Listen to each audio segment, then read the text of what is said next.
Hola, bienvenidos a un nuevo episodio de The Casual Criminalist en español. Como siempre, yo soy Fer y soy su host. Estoy aquí para leer un caso, una historia, un guión que escribió nuestro guionista Callum y que yo no he leído antes y lo voy a ir leyendo aquí por primera vez para ustedes y para mí también. Y vamos a ir reaccionando y comentando entre medio. Después, nuestro editor José mete imágenes, mete música, mete sonido y todo lo que sirve para complementar la historia y que sea más divertida.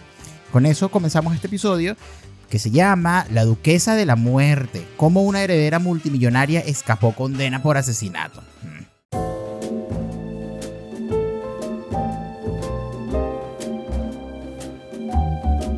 Si algo nos han enseñado ciertas revelaciones en los últimos años, es que el dinero, siempre que tengas suficiente, te puede sacar de cualquier apuro. Amontona suficientes billetes en la balanza de la justicia y puedes influir en ella de cualquier manera. Si a esto le sumamos el hecho de que los más adinerados no tienen las personalidades más balanceadas, tenemos entre manos una receta para situaciones verdaderamente aterradoras. En retrospectiva, es fácil ver a los Weinsteins y los Epsteins del mundo como verdaderos monstruos. En las fotos, sus sonrisas lascivas y manos errantes parecen corroborar todas las terribles acusaciones en su contra. Epstein incluso lanzó sus propias teorías locas eugenésicas durante sus cenas.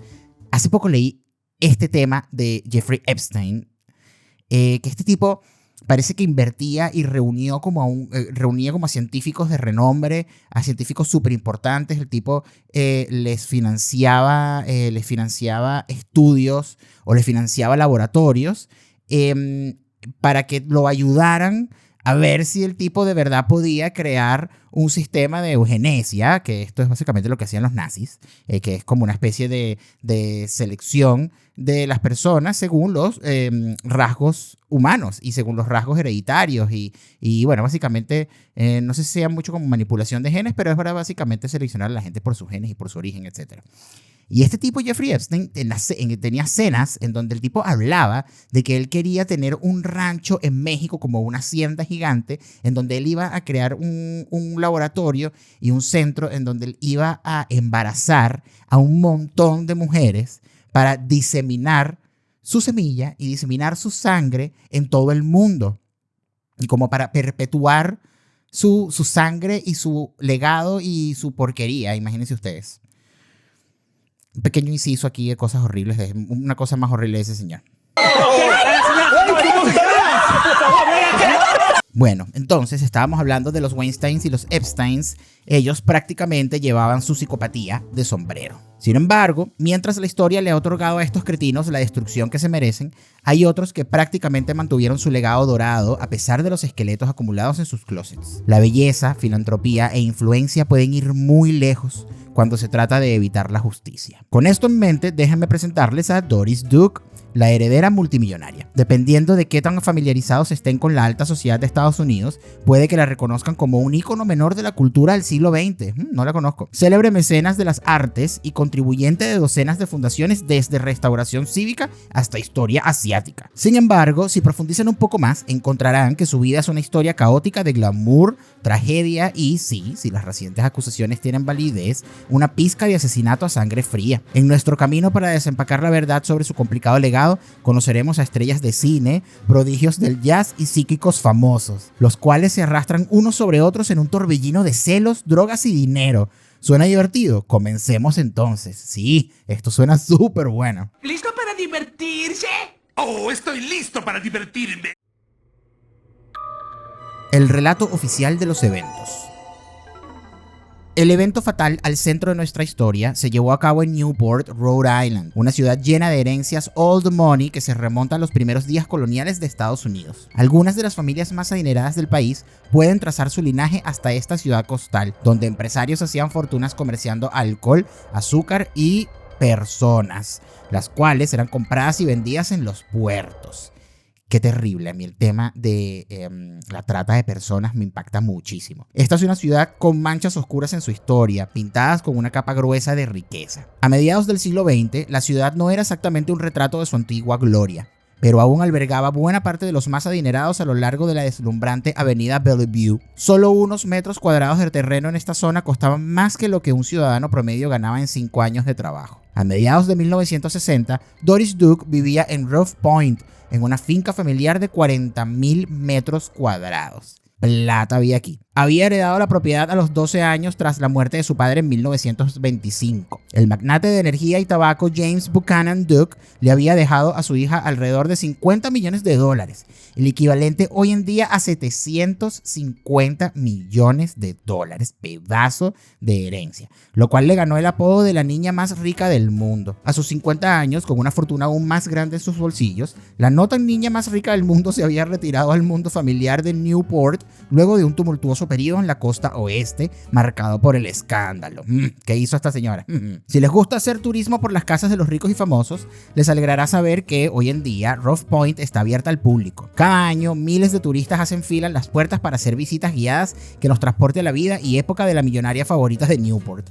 Esta mujer entregó millones y millones de dólares para restaurar la arquitectura de la ciudad a su antigua gloria. Después de todo, para muchos, ella sigue siendo una heroína local. ¿Qué tal? Sin embargo, si hubiesen pasado por esas mismas puertas a eso de las 5 p.m. el 7 de octubre de 1966, se habrían encontrado con una vista más grotesca que un grupo de turistas curiosos. Habrían visto una camioneta de 2 toneladas estrellándose sobre las puertas de hierro y deslizándose por la vía, arrastrando el cuerpo sangriento de un hombre debajo de ella. La conductora era Doris Duke, y el hombre que estaba atrapado bajo el eje trasero, cuyo cuerpo magullado estaba más allá de la salvación, era Eduardo Tirella, amigo de la heredera y estrella en ascenso de Hollywood en escenografía. La policía llegó a la escena de este desafortunado accidente y encontraron a una joven enfermera naval y a su padre en la escena. Ellos se habían detenido a ayudar cuando vieron el choque. Duke corrió hacia la mansión para pedir ayuda, mientras el oficial que atendió el acontecimiento echaba un vistazo debajo del coche y vio en un instante que el pobre Eduardo no saldría caminando de esta.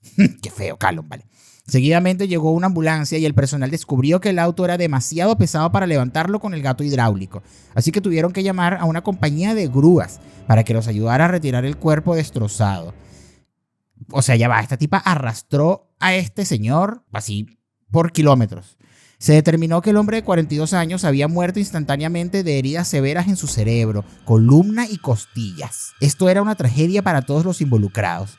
Un hombre talentoso había fallecido cuando su estrella apenas comenzaba a brillar y Doris había perdido a su mejor amigo y confidente. No obstante, tienen razón al preguntarse, Cristo, ¿cómo atropella uno a su mejor amigo con una camioneta por accidente y lo arrastra por cuánto tiempo? O bueno, también o habrá sido ahí mismo en toda la entrada de la casa. Aquí entra en escena Joseph Radice, el detective en jefe de la policía de Newport, para resolver el caso. Seguramente su investigación rigurosa llegaría al fondo del acontecimiento. Envió a 2 oficiales para que tomaran la declaración de Duke el domingo después del accidente, porque aparentemente, si tus abogados son lo suficientemente buenos, puedes destrozar a un hombre con tu auto y luego irte a la cama a descansar por unos días. Fue en su cama en Rough Point donde los detectives la encontraron, rodeada de sus adorados pastores alemanes y el resto de sus perros de ataque. Un equipo de abogados de primer nivel. Lograron hacerles solamente 4 preguntas sobre el evento y obtuvieron un breve recuento de lo sucedido en esa noche fatídica. Vamos a ver. ¿Qué fue el cuento que dijo esta? Ella les dijo que había acordado salir a cenar con Tirella en un auto alquilado por él, lo cual significaba que uno de ellos necesitaba bajarse para abrir las puertas de la mansión. Tirella estaba al volante, pero se había estacionado a 5 metros de la entrada. Luego se había bajado para desbloquear la cadena de la puerta. En una movida extraña e innecesaria, que Duke afirmaba habían hecho 100 veces antes, ella se movió al asiento del conductor, quitó el freno de mano, puso el automóvil en marcha y aceleró. No queda claro si las 100 veces anteriores Tirella había abierto las puertas y saltado por la ventana del copiloto como un policía de película de acción. Pero esta vez la movida no salió tan bien. Doris Duke no estaba familiarizada con el hecho de que el automóvil podía funcionar mal, así que accidentalmente salió galopando a toda velocidad en la dirección de Eduardo, quien fue aplastado contra la reja y arrastrado debajo del chasis. Yo te aviso. El detective Radice escuchó el informe de sus hombres, lo catalogó como legítimo y cerró el caso. Fin. Otra vez. ¿De verdad vamos a seguir aquí con el problemita con la policía negligente? Sin embargo, su metodología característica de no revisar a profundidad cada piedra no caló bien con la prensa, quienes querían todos los detalles jugosos de la tragedia de alta sociedad. Además, el fiscal de distrito tampoco quedó convencido con el reporte de media página.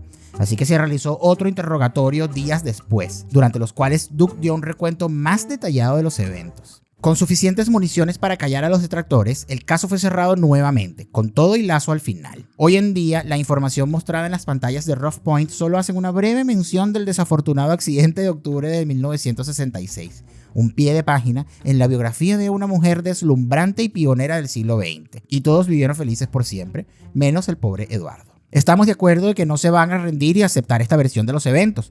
Con sus intuiciones detectivescas y ojos pegados a los detalles y la sed de chisme, habrán notado que están escuchando un programa sobre crímenes y no de accidentes trágicos. Probablemente están pensando en cada detalle inescrupuloso, como el hecho de que el caso fue cerrado en un par de días, y cómo ustedes, con todos y sus años en la Tierra, han evitado atropellar a sus mejores amigos, excepto cuando están jugando Grand Theft Auto. Necesitamos saber más. ¿Fue esto un verdadero error? Tal vez provocado por el alcohol, estrés o estupidez. ¿O Doris realmente quería asesinar a Eduardo? Es una pregunta que ha sido ferozmente disputada entre susurros por décadas, así que les dejo la palabra final. Para ayudarlos, profundicemos un poco más en el carácter de la niña más rica del mundo. La pequeña Doris. Ser la hija de un magnate industrial tiene sus ventajas. Vas a las mejores fiestas, viajas por el mundo y te codeas con la élite creativa de la época. Para muchos, esa es la imagen que define a Doris Duke, hermosa, glamorosa y adinerada heredera que ejemplificaba la liberación sexual de los años 20. A primera vista, encaja perfectamente con el papel. Alta, bella y asquerosamente rica. Disfrutaba de la atención de los mejores fotógrafos y los solteros más codiciados de la época. Incluso hay rumores de que ella y Marlon Brando pasaron al menos 1 o 2 noches juntos. Ay, mira tú. Para otros era una mujer de negocios que logró triplicar su herencia e invirtió millones en proyectos de caridad nobles. Su currículum era bastante impresionante. Durante sus 20 y 30 años hizo más de lo que puede acumularse en una vida. Competencias de surf en Hawái, escribió para Harper Bazaar en París, aprendió música bajo la tutela de los grandes nombres del jazz y reportó desde ciudades bombardeadas durante la Segunda Guerra Mundial. No estamos hablando de ninguna delicada niña rica. ¡Wow! A los 22 años se casó con su primer marido, James Cromwell, un aspirante político y aristócrata de familia adinerada. Cuando llevaban 5 años juntos, la unión fue marcada por la tragedia, cuando su hija murió prematuramente. A los 3 años se divorciaron. Es como súper normal este tema de las parejas, los esposos que se divorcian cuando se les mueren hijos. ¡Qué fuerte! 3 años más adelante, Duke se casó con Porfirio Rubirosa, un diplomático de República Dominicana y renombrado playboy que poseía lo que los científicos de hoy en día llaman energía del p*** grande o Big Energy. Se alega que Duke le pagó a la segunda esposa de Rubirosa $1 millón en efectivo para que accediera a un divorcio rápido e indoloro. Dame ya a tu marido. Aparentemente, ansiosa por asegurarse que su segundo matrimonio funcionara, nuestra conductora acróbata continuó gastando largas sumas de dinero en su nuevo amado. La próxima vez que cumplan años, mencionen casualmente a sus parejas que Doris le regaló a Porfirio un establo lleno de ponis de polo para que practicara su deporte favorito y un bombardero B-25, un avión B-25 remodelado para que se movilizara. Normalito. Esto no fue suficiente para mantenerlos unidos y la pareja eventualmente se divorció en malos términos en 1948. Tengan esto en mente, se está desarrollando un patrón. Doris despilfarra dinero en alguien cercano a ella, pero no logra retenerlos para siempre. Parece que los problemas de abandono se convirtieron en un tema central en su vida, algo que un balance multimillonario en el banco no podía resolver. Mediana edad, Duke, Castro y Tirela.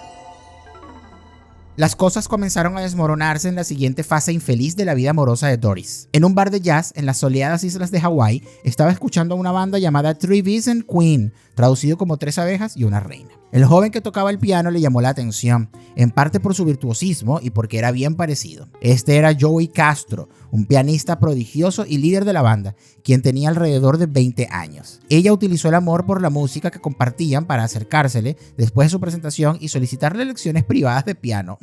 A pesar de los 15 años de diferencia entre ellos, no pasó mucho tiempo para que terminaran siendo pareja. Poco después comenzaron a vivir juntos en un hotel en Los Ángeles y las cosas parecieron ir bien por un rato. ¿Cómo que vivían en un hotel en Los Ángeles? El tipo era dueño de un hotel y vivían ahí. No lo quería meter en su casa. Era simplemente una cougar que no quería... Bueno, a estas alturas todavía no era una cougar. Tenía 35. Estaba con uno de 20. Igual es un poquito cougar, pero igual bien. Igual, aquí no estamos jugando. Doris y Joey, celebrity nickname Dojo, establecieron una vida agradable en California y pasaban sus días tocando y haciendo música. Yo te aviso. Doris, quien nunca hacía las cosas a medias, compró otra propiedad lujosa para agregar a su colección. Este sería su nido de amor por la siguiente década. Una villa junto a un cañón siniestramente llamada Falcon Lair, la guarida del halcón. Antes de mudarse definitivamente, Doris le agregó unos toques personales. Colocó plumas de avestruz en el techo, instaló el cuarto de guerra original de Napoleón, cambió las cortinas de la cocina, ustedes saben lo normal. Incluso construyeron en la casa un estudio de grabación y una zona de ensayos. la cual sería la sede de su propia compañía disquera. Cuando tienes billones de dólares para despilfarrar como se te da la gana, puede resultar difícil mantenerse concentrado, así que pasaría algo de tiempo antes de que el negocio despegara. Por el resto de los años 50, Dojo organizó fiestas de lo más fabulosas en Los Ángeles, donde se reunían íconos del jazz y estrellas de cine. Incluso Duke Ellington visitó la villa para tocar jazz más de una vez. Durante esta etapa, Doris conoció al joven y prometedor Eduardo Tirela. Él había hecho apariciones en pequeñas películas e intentaba construir su carrera como escenógrafo y diseñador de interiores independiente. Debió haber visto las plumas de avestruz en el techo y pensado: Dios mío, no puedo dejar que esta mujer tome decisiones de decoración. Así se convirtieron en amigos. Eduardo luego se volvió el hombre de referencia para todos los asuntos de estética de Doris. No todo estaba bien en la guarida del halcón. La célebre pareja había caído en una vida de alcoholismo y abuso de barbitúricos, con incidentes violentos ocurriendo constantemente. Se pensaba que Doris estaba celosa de la fama de su joven amante como músico. Además, él era un tipo volátil en todos los aspectos. En 1963, con la pareja sumida en una espiral de autodestrucción, tuvieron su mayor pelea. Así fue como la chica rica que pasaba tanto tiempo alrededor de actores se convirtió en la protagonista de su propia película de terror. Agarró un cuchillo de carnicero y se abalanzó sobre su pareja cortándole el brazo. Señores y señoras del jurado, aquí tienen una referencia de carácter brillante. Doris Duke, luchadora con cuchillos. ¿Cómo que cortándole el brazo? Le hizo una cortada del brazo, no fue que le cortó el brazo, pues. Afortunadamente, los registros de las demandas se mantienen.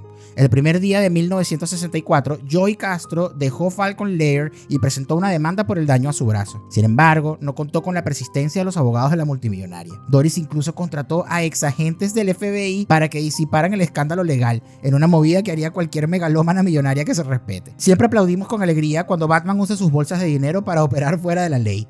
Pero desafortunadamente, las palizas multimillonarias de la vida real son mucho más litigiosas y malintencionadas. Acosado por estos personajes dudosos y presionado para que abandonara el caso, Castro terminó reconciliándose con Doris antes de que se acabara el año. Salga de ahí, señor, lo van a matar. ¿Por qué regresar con ella después de todo? Bueno, ¿se acuerdan de la disquera que ellos habían planeado? Doris jaló el gatillo finalmente y estableció Clover Records a nombre de ambos.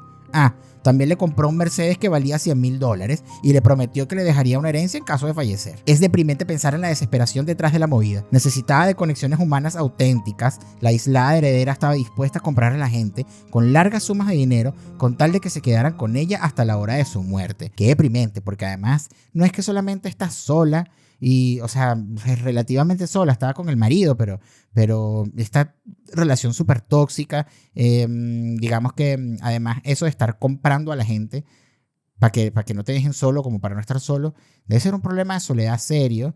Claramente también están involucrados, puede ser un poquito de daddy issues.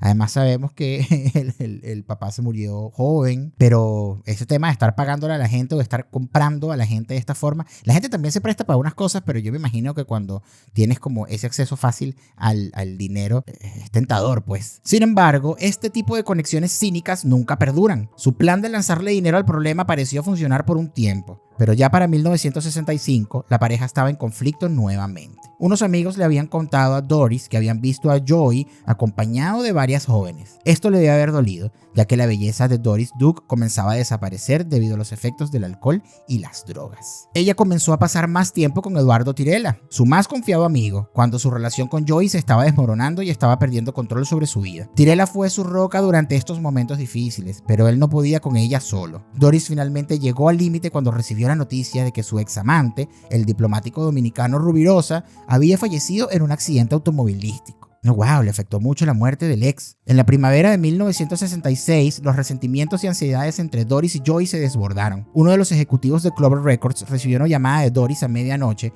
que lo envió corriendo hacia Falcon Lair. Lo que encontró fue una devastación doméstica.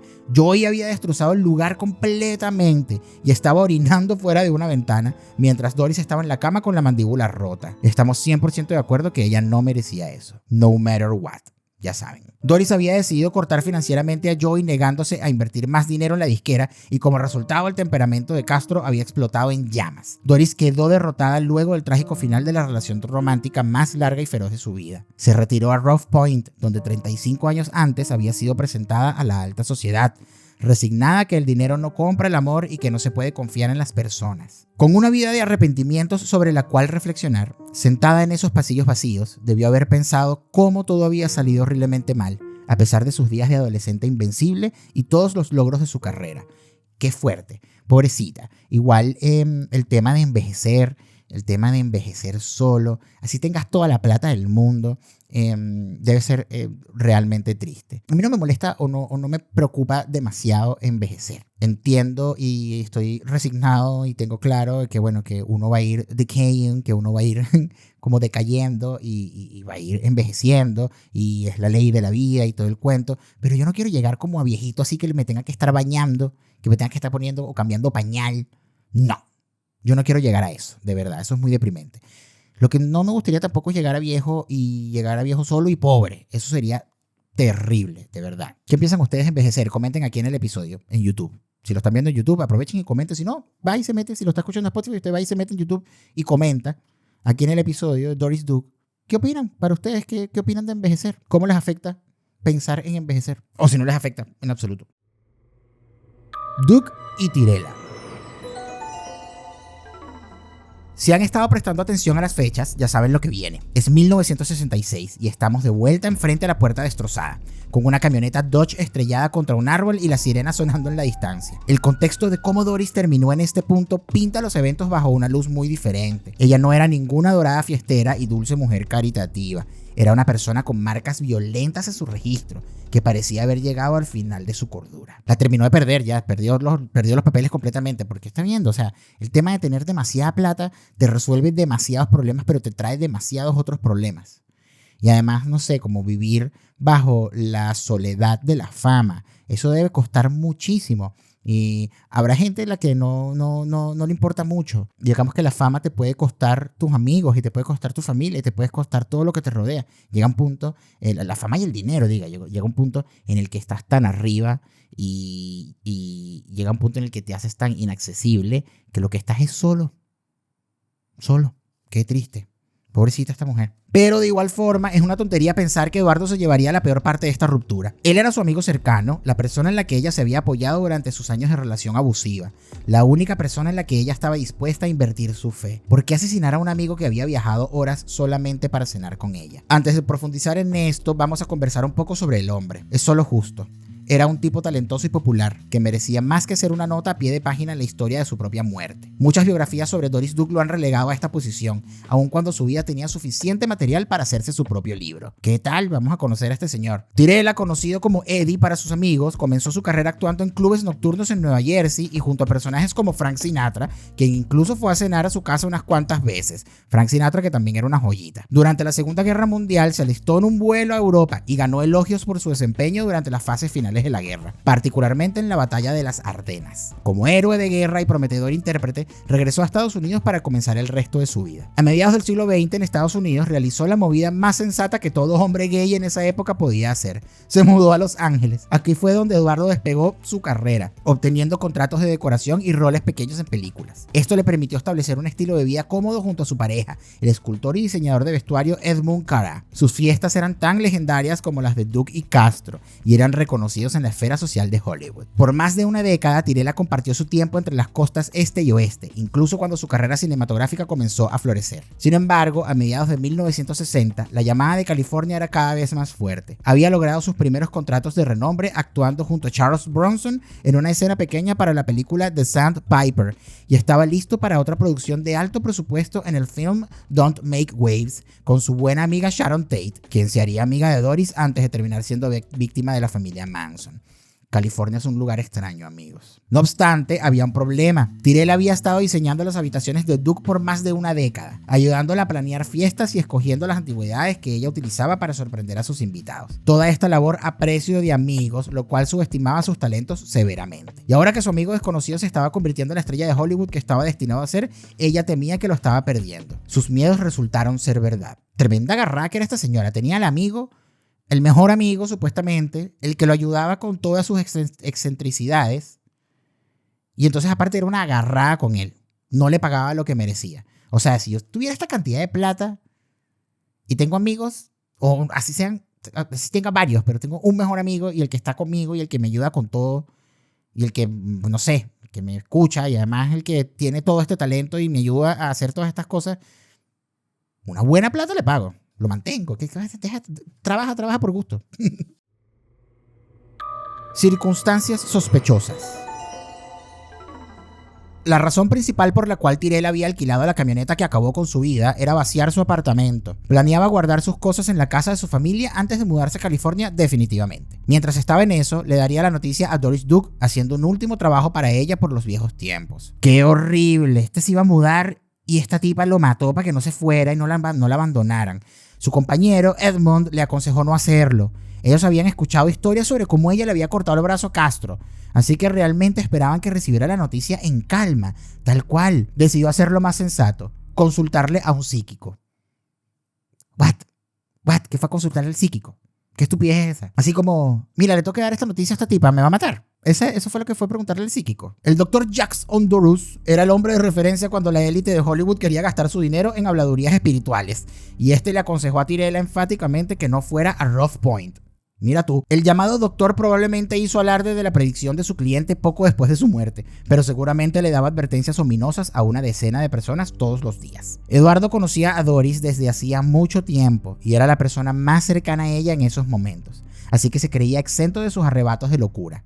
La confianza, el nivel de confianza que se tenían seguramente, el nivel de cariño, y a pesar de que él había escuchado los cuentos de esta loca, igual, bueno, la quería mucho, tenía también cierto compromiso con ella, a pesar de que la tipa ni le pagaba el trabajo, pero bueno, se entiende. Yo creo que eso, lo sensato era ir a decirle como, llama, me voy a California con mi marido, a hacer mi vida, a hacer mi carrera, pero el egoísmo de la gente, pobrecita igual. En cualquier caso, le dijo al psíquico que necesitaba dinero rápido para un trabajo dental y que podía matar 2 pájaros de un solo tiro.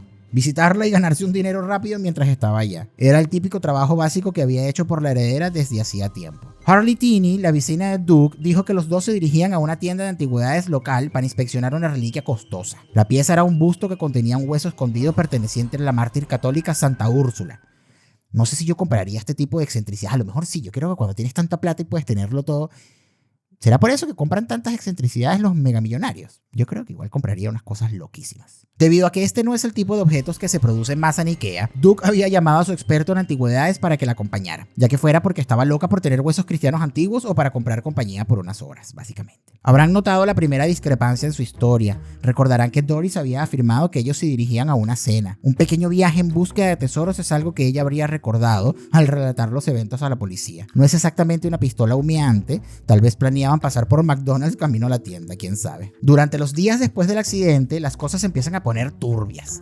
El cuerpo destrozado de Eddie se encontraba en la morgue y Duke estaba postrado en cama detrás de una pared de abogados, convirtiendo la situación en un juego sobre lo que se había dicho. Qué fuerte de verdad esta tipa libre, tranquila, durmiendo en su casita, y el otro destrozado, esmerilado contra el asfalto y la reja. Doris era la única testigo del evento y nadie tenía razones verdaderas para sospechar juego sucio. Ya vieron cómo el jefe de la policía, Joseph Radis, estaba dispuesto a cerrar el caso con el menor alboroto posible. Sin embargo, tenemos que echar un vistazo al cómo y al por qué. ¿Le mojaron la mano a este señor? Posiblemente. Recientemente, la hija de la secretaria de Radis de esa época dijo que su madre estaba convencida de que el jefe de la policía había recibido dinero a cambio de su silencio para que el caso desapareciera rápidamente. Claramente, incluso la nieta de Radis sospechaba lo mismo, tanto que le hizo preguntas al respecto. El jefe negó todo con una sonrisa hasta el día de su muerte en 1997. Existe una pieza crucial de evidencia que eleva estas acusaciones por encima de los rumores de un caso como este. ¿Recuerdan cómo el fiscal de distrito se rehusaba a que se cerrara el caso basado en una entrevista de 4 preguntas con la única sospechosa? Bueno, el animado jefe de la policía no iba a dejar que un niñito de una escuelita de leyes le dijera cómo hacer su trabajo. El trabajo policial es duro y él tenía pasatiempos que atender. Se alega que Radis y sus investigadores confabularon con los abogados de Doris, entre ellos Aram Arabian, para acabar con el asunto lo más pronto posible. Incluso uno de los asociados de Arabian compartía esta teoría. El policía en jefe sabía que la mejor manera de hacer que todo desapareciera era con una segunda interrogación y la mejor forma de producir una con mínimo esfuerzo era falsificarla. Qué fuerte. El tráfico de influencias, el tema de influir en las leyes y en la policía, en los abogados y en los jueces y en todo el sistema judicial con plata. Me molesta. De verdad es muy injusto. Es muy triste. Y en el caso de estos muchachitos que mataron al niñito, Leopold y Loeb, en ese episodio, que si no lo han visto vayan a verlo, también Ahí también el tráfico de influencias y también el tema del poder del dinero hace pensar a la gente que son inmunes a la justicia. Y lo vemos a cada rato, A mí de verdad me parece como un escándalo y me parece como que sea con tanto descaro. Porque además a mí lo que más me vuela la cabeza es el tema del descaro con el que estas personas actúan solamente por el hecho de que son ultra famosos o ultra millonarios. Uno que otro cae, pero igual es muy fácil, como dijimos al principio, es muy fácil influir en la justicia, en el sistema judicial, con un montón de plata. Lo que le habría tomado medio día de trabajo a un par de detectives, presuntamente solo necesitó de un par de horas y un mecanógrafo mal pagado. Redactaron un reporte de 3 páginas detallando una entrevista que probablemente nunca sucedió. ¿Cómo podemos saber? La fecha de nacimiento en el documento era la incorrecta. Duke tuvo que corregirla con un bolígrafo antes de que el registro final fuese firmado por las partes involucradas días después. El descaro. Las cosas funcionaron bastante bien para nuestra pandilla de detectives despreocupados una vez que pasaron la página de este desagradable capítulo en la historia de la ciudad y se aseguraron de preservar la dignidad de la distinguida dama involucrada. Radis prestó servicio durante 7 meses para luego jubilarse sospechosamente a una vida cómoda en Florida. Su lugar lo tomó otro de los oficiales originales del caso, a pesar de no estar ni remotamente en la fila de reemplazos. El descaro. Todo desapareció silenciosamente. Si Doris accidentalmente había matado a su amigo, no enfrentaría ningún tipo de venganza ni de consecuencia y su reputación se mantendría lo más intacta posible. Y si de hecho lo había matado brutalmente, esto sería discutido por los miembros de la ciudad entre susurros y rumores. Eventualmente la idea decaería en estatus de leyenda urbana. Nos encontramos dando vueltas en círculos. Una muerte, un encubrimiento rápido, un callejón sin salida. El tipo de círculo interminable al que se enfrentaría cualquier persona interesada en el caso en las últimas 5 décadas. El relato oficial fue consagrado en los libros de historia y cualquier otra versión era relegada a cuentos de viejas chismosas y foros de internet donde la gente discute cómo Biggie y Tupac viven secretamente en las Bahamas. Las cosas se mantuvieron así por años, hasta el 2016, cuando el periodista de investigación Peter Lance comenzó a hacer las preguntas correctas. El descubrimiento de Vanity Fair. Peter Lance, investigador estrella y nativo de Newport, comenzó su carrera trabajando en el periódico local menos de un año después del accidente en Rough Point. Estaba íntimamente familiarizado con Bellevue Avenue, ya que estudió en el prestigioso colegio privado justo al final de esta calle. Durante los primeros días de su vida laboral, estuvo expuesto a la dualidad del legado de la hija más famosa de la ciudad. Ella había establecido la adorada Fundación de Restauración de Newport, que otorgaba millones de dólares a favor del desarrollo de la ciudad, lo que vimos al comienzo. A su vez, la sombra del horrible evento siempre se mantuvo sobre la mansión, un capítulo de la historia de la ciudad que nadie quería reabrir. Parecía que la ciudad, igual que su jefe de policía, estaba inmersa en un estado de amnesia producida por exceso de billetes que salían de la cuenta de Duke. ¿De verdad toda la ciudad estaba comprada por esta mujer? ¿O solamente era por el hecho de que restauró toda la ciudad y les puso la ciudad bonita que todos andaban ahí calladitos, haciéndose los locos? La gente de verdad. Una semana después del accidente, comenzó su campaña de derroche local con una donación al hospital donde la recibieron esa fatídica noche y otra para restaurar el malecón detrás de las mansiones, lugar favorito de los turistas. Incluso hoy en día las fundaciones que ella creó continúan bañando a Newport de riquezas. El espíritu del silencio ganó sobre el alma en conflicto de Peter Lance. Sin embargo, la sombra de Rough Point nunca estuvo lejos de su mente. Disfrutó de 4 décadas exitosas en periodismo y medios de comunicación, incluyendo un recorrido por el mundo turbio del terrorismo después del 11 de septiembre, antes de regresar a la historia donde todo comenzó. El periodista de renombre internacional se convirtió en el primero en descifrar los detalles problemáticos del caso, que se habían escondido bajo la alfombra horrible, de mal gusto, de plumas de avestruz de Doris. Afortunadamente para nuestros fines narrativos, Lance tenía la nariz romana, el cabello oscuro engomado hacia atrás y la actitud macho de los investigadores del film noir. Imagínenselo en blanco y negro, conduciendo por la avenida Bellevue con sombrero y tirantes, recitando un monólogo sobre una podrida ciudad. Bueno, mejor olvídense de eso. Su investigación comenzó por Facebook, porque la tecnología tiene que arruinarlo todo. Imagínenselo en su comedor con un chaleco manchado y boxers, chateando con los traficantes de rumores de los grupos de Facebook, luego de bloquear a media docena de locos que insisten que Rough Point es la sede especial de los Illuminati. Logró contactar a personas con conexiones cercanas al caso, hijos del personal doméstico de la mansión, que hablaron de las peleas antes del evento. La ya mencionada hija de la secretaria, que estaba convencida que había sobornos involucrados. Parecía que había una comunidad de locales de Newport en busca de la verdad. Solamente tenía que venir alguien a aprender ese chisme otra vez. Desafortunadamente, sin evidencia documentada, seguían siendo rumores y la mayoría de los registros claves del incidente habían desaparecido misteriosamente a lo largo de los años. Poco gente comprada aquí. Sin embargo, a finales de 2019, en una movida sacada del manual de guiones de cine, Lance descubrió un paquete misterioso en su escritorio. Se trataba de un expediente que contenía el reporte policial original, enviado por un oficial del gobierno anónimo que sabía de la investigación. Con la ayuda del misterioso asistente, las cosas comenzaban a agarrar tracción. Bien, un sapo aquí. En este expediente, Lance reconoció el error en la segunda entrevista, el cual apoyaba la idea de un encubrimiento descuidado. Cualquiera que haya visto el archivo antes de desaparecer misteriosamente del registro policial se hubiese dado cuenta, pero hasta este momento no había alguien realmente comprometido a seguir todas las pistas. ¿Cuántos casos no habrán sin resolver, guardados por ahí, archivados? No solamente por no meterle el ojo bien a las pistas y a la evidencia, sino además porque le han mojado la mano a un montón de gente. De verdad, qué decepción la gente.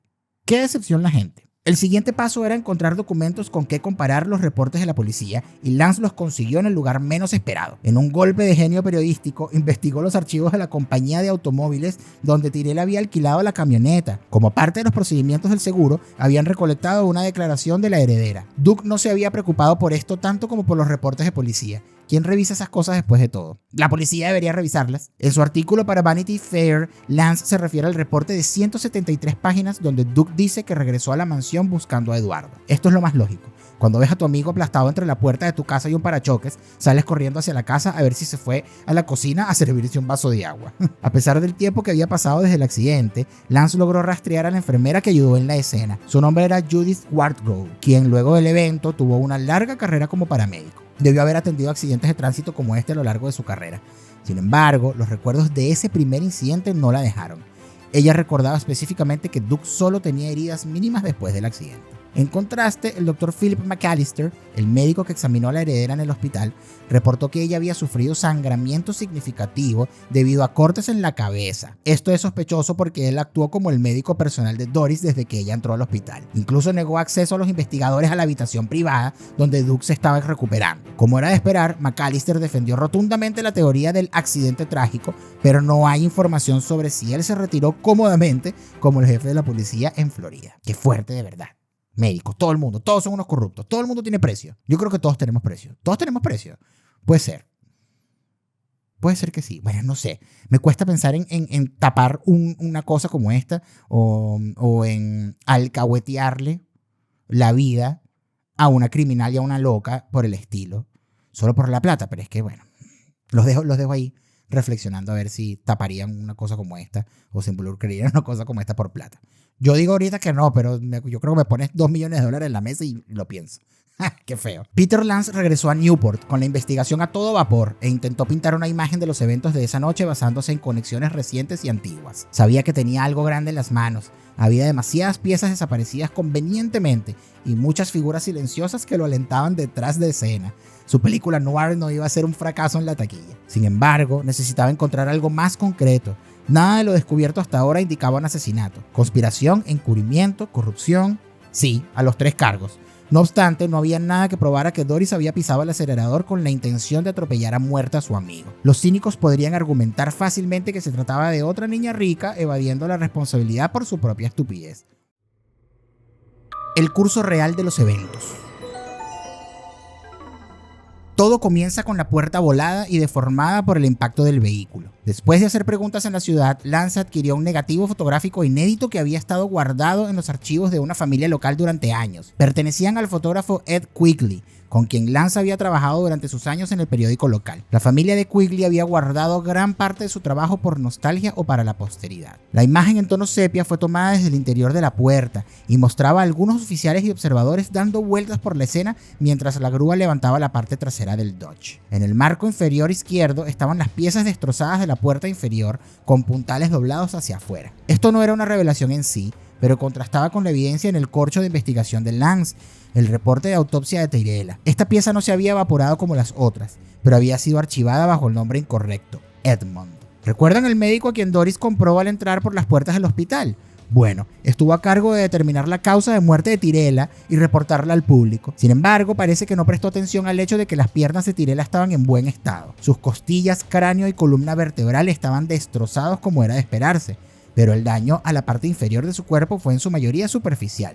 Entonces, ¿Por qué salió volando a la puerta inferior solamente? Si Eduardo estaba atrapado contra las puertas, como decía Doug, sus muslos y espinillas hubiesen estado hechos astillas. Una vez más, directo del manual de tramas de Hollywood, la foto ofrecía otra vía de investigación. En la parte derecha del cuadro, arrollado y con la cabeza ladeada, había una cara familiar. El sargento detective Fred Newton. Lance había escrito sobre él durante su estadía en el periódico local. Esta era una cara de confianza para Lance, el tipo de policía correcto y sensato que no podía ser comprado. Desafortunadamente, el sargento no estaba disponible para entrevistarlo, ya que había fallecido a finales de los 90. Sin embargo, si Lance lograba encontrar a alguien conectado con el noble sargento, tal vez obtendría información de algún policía que no hubiese vendido su alma a la nómina de Duke. A través de esta vía conoció a Edward Angel, el policía novato que conocimos en la escena del crimen. Angel fue el primer oficial en la escena y tuvo acceso a hechos que no llegaron al informe oficial. Acudió al sargento Newton con sus hallazgos y junto a él trazó una versión de los hechos independiente de la narrativa de Duke, la cual el resto del departamento había tomado como palabra sagrada. Los hallazgos eran bastante funestos.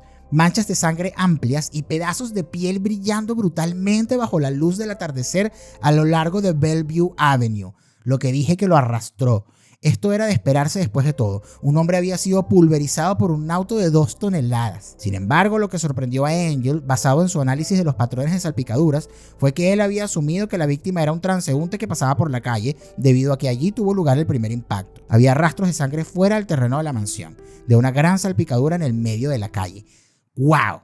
Lo arrastró indeed. Como estaba recién graduado de la Academia de Policía y el sargento Newton era responsable de entrenar a los nuevos reclutas, Angel acudió a su supervisor para corroborar sus hallazgos. El sabio y experimentado policía echó un vistazo al retrato de la escena y dijo que no estaba bien porque no coincidía con el relato oficial, pero que tampoco era incorrecto. Regresaron juntos a la escena donde Newton desarrolló la aterradora teoría sobre lo que había sucedido esa noche realmente. La falta de sangre en la entrada demostraba que Eduardo no había sido aplastado allí en lo absoluto. El daño a la puerta y el automóvil sugerían que Tyrell había rodado sobre el capó de la camioneta mientras ésta se dirigía hacia la puerta. Cuando el vehículo frenó, el cuerpo fue lanzado, chocó contra el pavimento y cayó en el medio de la carretera. Cuando el vehículo se detuvo, al ver a su amigo herido y torciéndose frente a las luces, Doris debía elegir. Tenía el poder sobre la vida y la muerte.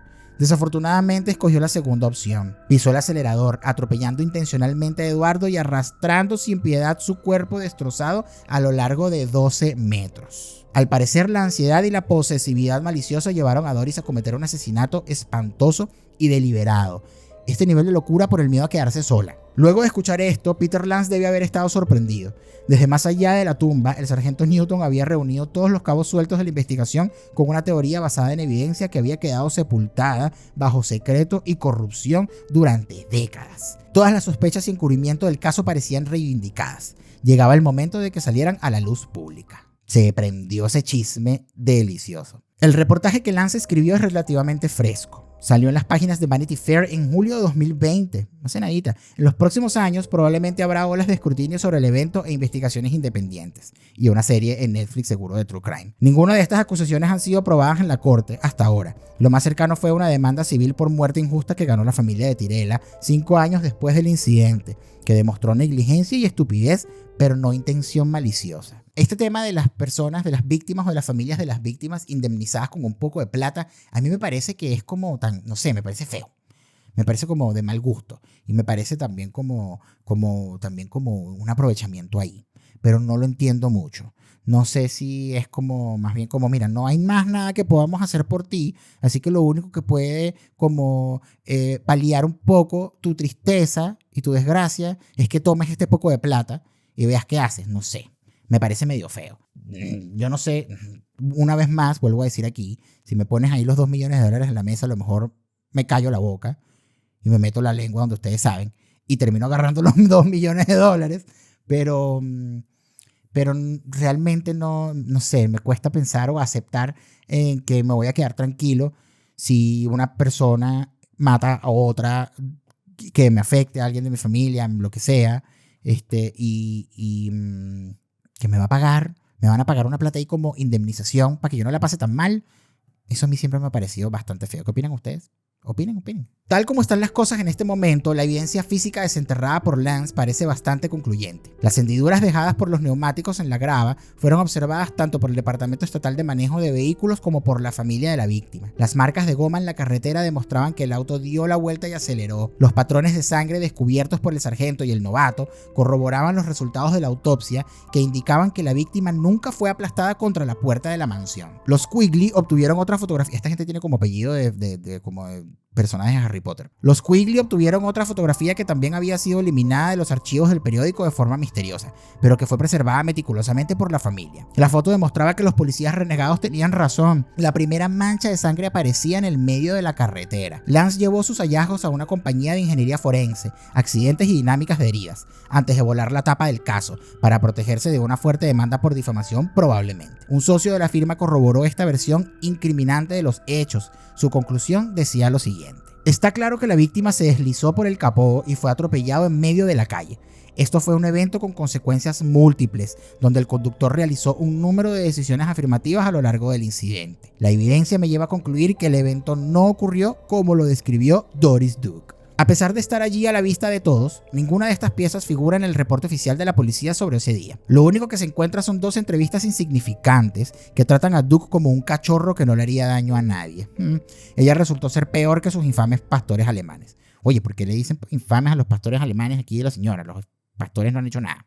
Pero sí son los perritos. Seguramente eran Lance publicó sus hallazgos en la pieza de Vanity Fair, y a pesar de que todos siguen siendo acusaciones y presunciones, son muy buenas. 40 años después del crimen y encubrimiento, la investigación de un intrépido reportero fue capaz de quitar el velo de brillo y glamour detrás de una de las herederas más famosas de Estados Unidos para revelar una realidad podrida. ¿Es esta la realidad de los hechos o logró la policía derribar la puerta de Doris a los 107 años y sacarle la verdad de una vez por todas? Desafortunadamente no. Incluso si todo es completamente cierto, estamos unas 3 décadas demasiado tarde para la justicia. Doris Duke falleció el 9 de octubre de 1993. Ese mismo día compró un bolso Louis Vuitton para guardar sus cenizas, las cuales fueron esparcidas al Océano Pacífico desde su mansión en Hawái. En un obituario del New York Times se referían a ella como la heredera cuya gran riqueza no pudo comprarle la felicidad. El cliché, pero ajá. Y mientras esto es cierto, su desenmascarado legado prueba que el dinero puede comprar muchas otras cosas en su lugar. Entre otras, no menos importante, un pase de salida de la cárcel por el crimen más atroz que existe. Sí, pensándolo bien. Conclusión, y ahí lo tienen, la historia de cómo Eduardo Tirela llegó a su fin, cómo su empleadora narcisista probablemente resultó ser su brutal asesina, y cómo el mundo siguió girando como si nada hubiese sucedido. Si todo esto los dejó con un mal sabor de boca por la falta de justicia en el mundo, me temo que solo tengo 2 míseras piezas de consolación para ustedes. La primera es una mirada más cercana a la demanda civil por homicidio culposo que los familiares de Tirela presentaron contra Duke a principios de 1970. El documento obviamente había desaparecido de los archivos de Rhode Island para cuando Peter Lance apareció, pero sabemos mucho de los detalles del resultado final. Como les mencioné, se demostró que Duke causó la muerte de Eduardo Tirela accidentalmente, lo cual significaba que a la familia le correspondía una compensación, ¿cierto? Bah, solo los pobres tienen que pagar sus deudas. Lance escuchó de la sobrina de la víctima que la familia estaba dispuesta a aceptar un pago de $200,000, como $1.2 millones de hoy en día. Pero la vengativa Doris no quería nada de eso. Al final negoció hasta bajar el precio a $75,000, lo cual equivale a $5,000 por cada miembro de la familia involucrado. Ya les dije que la consolación era miserable. No solamente me encuentro con este tema aquí, este conflicto del punto de aceptar plata como indemnización porque te mataron al otro, te mataron al hijo, lo que sea. Aparte entonces les pichirrió la indemnización y aparte esta gente se dejó. ¿Qué pasa con la gente? La última parte de la historia es un mini misterio alrededor de la muerte de Doris. A final de los 80 había contratado los servicios de un mayordomo llamado Bernard Lafferty para su finca en New Jersey. A estas alturas su juventud era una memoria distante y bajo consejo de Lafferty ella decidió someterse a una cirugía estética facial y una cirugía de reemplazo de rodilla. La serie de operaciones a lo largo de los 90 afectó a la heredera. Bajo la influencia constante de medicamentos y sin hijos que heredaran su legado, redactó un testamento prometiéndole todo lo que tenía al viejo Bernard por cuidarla durante sus infelices años de vejez. Luego que la tinta se secara en el papel, la salud de Duke comenzó a deteriorarse aún más. Agatha Christie nos enseñó a todos a dudar de los mayordomos. Son la tribu de malhechores más asesinos de la tierra y se levantaron sospechas cuando la Flaherty no se molestó en llamar a la ambulancia cuando su empleadora se estaba ahogando con un pedazo de comida. De todos modos, él continuó cuidándola y la despidió hacia el más allá a finales de ese año, cuando su sistema sucumbió ante la cantidad de morfina que necesitaba para salir adelante. En un día, el mayordomo obtuvo las cenizas en la bolsa Louis Vuitton sin autopsia. La Flaherty se retiró a una vida de lujo a la casa donde Doris había depositado todas sus esperanzas para un futuro feliz. Falcon Lair. Mira tú. El mayordomo fue el último que pudo vengar al otro, pero imagínate. Igualito la robó, se quedó con todo. Este es el final de la balada de Doris Duke, una historia triste por todos lados, llena de celos, frustración, violencia y más personas horribles de las que les gustaría conocer en todas sus vidas. Un pueblo entero comprado por esta tipa. Toda esa infelicidad llegó a un punto crítico aquella noche fatídica en Rough Point y gracias a los esfuerzos de un periodista inquieto, finalmente tenemos una ventana hacia la posible verdad del asunto. Una verdad que yo digo que es la que es. He dicho, caso cerrado. Esto demuestra que el crimen perfecto existe. De hecho, es solo un crimen brutal de mala calidad con suficiente efectivo para hacerlo desaparecer por el resto de sus vidas. No es la mejor moraleja para esta historia, pero ¿qué les puedo decir? Me despido con las palabras de Doris Duke, con una frase que parece estar diseñada por una prima adolescente fastidiosa de Facebook. Mi papá solía decir, si ayudas a un hombre en apuros, él se convertirá en un amigo verdadero. Pero me temo que estaba equivocado. Yo hubiese hecho cualquier cosa o pagado una fortuna por un verdadero amigo en quien confiar. Amiga, lo tenías, lo atropellaste y lo lijaste contra el piso. Apéndices sangrientos. Apéndice 1. La reputación de Doris en Newport no era totalmente intachable, incluso antes de la horrible muerte en su puerta. Como el villano multimillonario favorito de TV, el señor Burns, ella tenía el hábito de soltar a los sabuesos. Sus dos pastores alemanes solían atacar a los turistas que caminaban por el malecón detrás de su mansión. Yo iba a hacer un comentario acerca de eso. Esos tours que hacen en las zonas donde viven los famosos y que, no sé, te montan en un autobús y te van recorriendo por Beverly Hills. Yo lo vi en Beverly Hills hace un montón de años, que te pasean así por donde vive la casa donde vive que si Lady Gaga y donde vive que si George Clooney, donde vive que si no sé quién, los Jonas Brothers, que si yo, toda esa gente ultra famosa que vive por ahí. Me parece terrible, me parece algo insoportable, me parece una falta de respeto y de privacidad. Dejan a esa gente vivir tranquilita. Yo le lanzara a los perros también. Por eso es que los perros de la señora eran infames. Porque de verdad es fastidio, vengan acá a la puerta de mi casa a estar tomándose fotos. Dejen el fastidio. Apéndice 2. Como todas estas acusaciones de asesinato se mantuvieron en silencio por décadas, encontrarán brillantes retratos sobre la heredera en línea. La Sociedad de Restauración de Newport fue una de las mayores defensoras de la narrativa celebratoria de Doris Duke. Por ejemplo, en su página web ellos aluden que la relación entre Duke y Castro terminó amargamente sin mencionar el ataque con el cuchillo. ¡Qué asquerosidad, de verdad! Apéndice 3. Si se preguntan cómo Falcon Lair obtuvo su nombre, no se debe a que recibió a un villano de James Bond, no. Fue construida y bautizada por el galán italiano de Hollywood Rudolph Valentino, quien nombró la casa acorde a un drama histórico que estaba desarrollando con su esposa, The Hooded Falcon, o El Halcón Encapuchado. Así llegamos al final de otro episodio de The Casual Criminalist en español. Esta historia me encantó y me llenó también de frustración, y me imagino que ustedes también, porque, oye, de verdad, el tema de la justicia corrupta y de los policías corruptos y todo el tema de ocultar y de hacerse la vista gorda de la gente famosa y la gente poderosa que comete crímenes y comete estas cosas horribles. Yo de verdad no, eso me impresiona mucho y me indigna mucho, porque de verdad la justicia tiene que ser igual ante todos y tiene que ser igual para todos.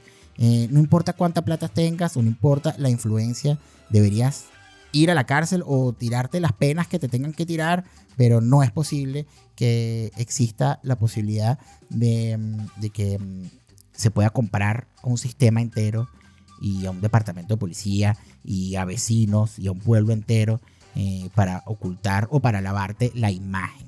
Ese nivel de hipocresía y ese nivel de descaro me indigna mucho, pero bueno, así llegamos a este final de este episodio, indignados. Con esto me despido.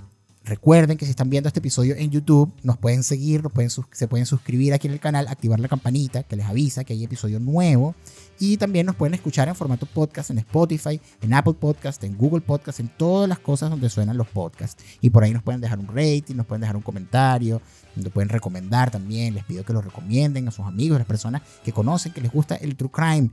Y también nos pueden seguir en Instagram, @casualcriminalist_es. Ahí generalmente notificamos los nuevos episodios y más contenido. Con eso me despido. Nos vemos en un próximo episodio de The Casual Criminalist en español. Muchas gracias por estar aquí. Chao.